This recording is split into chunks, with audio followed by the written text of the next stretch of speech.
શિક્ષકોની ભરતીમાં વિલંબ મુદ્દે શિક્ષણ મંત્રીનું નિવેદન। કોર્ટ મેટરના કારણે ભરતીમાં વિલંબ થયો। શિક્ષણ મંત્રી ઉમેદવારોને સાંભળવા માટે સમય આપ્યો હતો તે પૂર્ણ થશે। શિક્ષણ મંત્રી શિક્ષકોની ભરતી પ્રક્રિયા પારદર્શક।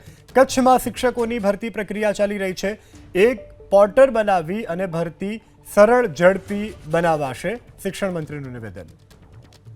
ઉમેદવારો જે છે એ અમારી પ્રક્રિયા અત્યારે હાલમાં ચાલુ જ છે। હવે એ જે વેકેન્સી ખાલી રહેશે એના માટે આવનારા સમય માટે અમે નક્કી કર્યું છે અમારું ભરતી બોર્ડ ચાલે છે અને તમારું વિભાગ અને માનનીય મુખ્યમંત્રી સાહેબના માર્ગદર્શન હેઠળ આવનારા સમયમાં ટેટ 1 ટેટ 2 ટાટ માધ્યમિક ટાટ ઉત્તર માધ્યમિકની આપણી એક્ઝામ પણ લઈશું। એટલે જે વિદ્યાર્થીઓ આ 2 વર્ષથી જે બીએડ કરીને જે તાલીમી સ્નાતકો જે છે એમને પણ એની તક મળે એના માટેની વ્યવસ્થા અમે ટૂંક સમયમાં કરવાના છે। ઉમેદવારોને સાંભળવા માટે સમય આપ્યો હતો તે પૂર્ણ થશે। શિક્ષણ મંત્રી શિક્ષકોની ભરતી પ્રક્રિયા પારદર્શક।